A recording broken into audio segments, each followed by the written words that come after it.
বন্ধুরা, আজকের ভিডিওতে আমি যেটা বলতে চলেছি সেটা অনেকের কাছেই একদম নতুন তথ্য, যেটা হয়তো ইউটিউবের চ্যানেলে এর আগে কখনো কেউ আপনাদেরকে পরিবেশন করেনি। পটলের বীজের কথা বলতে চলেছি। পটলের বীজ অনেকে খান, অনেকে ফেলে দেন, অনেকের ভালো লাগে, অনেকের ভালো লাগে না। তরকারিতে ভেজে বিভিন্ন রেসিপিতে আমরা পটল খেয়ে থাকি। সেই পটলের বীজের অনেক উপকারিতা রয়েছে, সেটা আমরা কিন্তু অনেকেই জানি না। যারা ফেলে দিচ্ছেন তাদের জন্যই এই ভিডিওটি বিশেষ করে। আর কি উপকারিতা সেটা জেনে যান। পটলের বীজ আপনার পেটের যাবতীয় রোগের ক্ষেত্রে এক মহৌষধ হতে পারে। যদি আপনার গ্যাস অ্যাসিডিটির সমস্যা থাকে, যদি গ্যাস্ট্রিক আলসারের সমস্যা থাকে, আপনার কোষ্ঠকাঠিন্যের সমস্যা থাকে, আপনার যদি কোথাও সবসময় চোরা অম্বল বা চাপা অম্বলের সমস্যা থাকে, হাইপার অ্যাসিডিটি থাকে, সেই ক্ষেত্রেও দারুণভাবে এই সমস্যার সমাধান আপনি কিন্তু পটলের বীজের মাধ্যমে করে ফেলতে পারেন। তবে এই ক্ষেত্রে পটলের বীজ রান্না করে খেলে হবে না। পটলের বীজকে এই ক্ষেত্রে একটা অন্য পদ্ধতিতে আপনাকে খেতে হবে, সেটা শেয়ার করে দিচ্ছি। খুব সহজেই আপনার বাড়িতে বানিয়ে ফেলতে পারবেন। আর হ্যাঁ, তথ্যটা অবশ্যই আপনাদের ভীষণ কাজে লাগবে, তাই আমি আপনাদের কাছে এটাই এক্সপেক্ট করি যে আপনারা এই ভিডিওটা প্রত্যেকের কাছে শেয়ার করে দেবেন। যারা নতুন আসছেন চ্যানেলে, দর্শক বন্ধুরা, আপনারা চ্যানেলটিকে সাবস্ক্রাইব করে যান, পাশে থাকা অল বাটনটিতে ক্লিক করে দিয়ে মোটিভেশন বাড়িয়ে অবশ্যই যাবেন। আসুন, পটলের বীজকে কিভাবে আমরা ডিটক্সিফায়ার বা আমাদের বলতে পারেন পেটের গরম কমানোর জন্য, পেটকে ঠান্ডা রাখার জন্য, পেটের গ্যাস অ্যাসিডিটির সমস্যাকে কম করার জন্য, সর্বোপরি পিত্তদোষকে নাশ করার জন্য ইউজ করতে পারি। কি করবেন?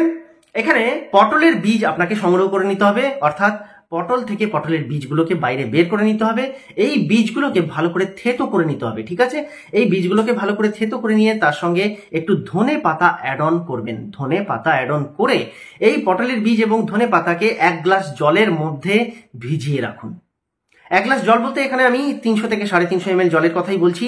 জলের মধ্যে ভালো করে ভিজিয়ে রাখুন। পরিমাণটা এবার পটলের বীজ কতটা নেবেন, ধনে পাতা কতটা নেবেন, আপনার যতটা প্রয়োজন মনে হয় ততটা নেবেন। আমি এখানে পটলের বীজের কথা বলছি, প্রায় 2 চামচ আপনারা স্টিলের চামচে নিয়ে নেবেন এবং 1 চামচ পরিমাণ ধনে পাতা এখানে নিয়ে নেবেন। জলে ভিজিয়ে রেখে দিন। কতক্ষণ রাখবেন? 3 ঘন্টা।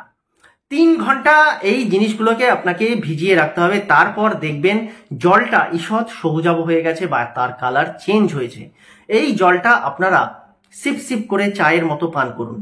তারপর দেখুন রেজাল্ট। একদিনে হয়তো রেজাল্ট এতটা বুঝতে পারবেন না, 7টা দিন ক্রমাগত আপনারা পান করে দেখুন। কখন পান করবেন?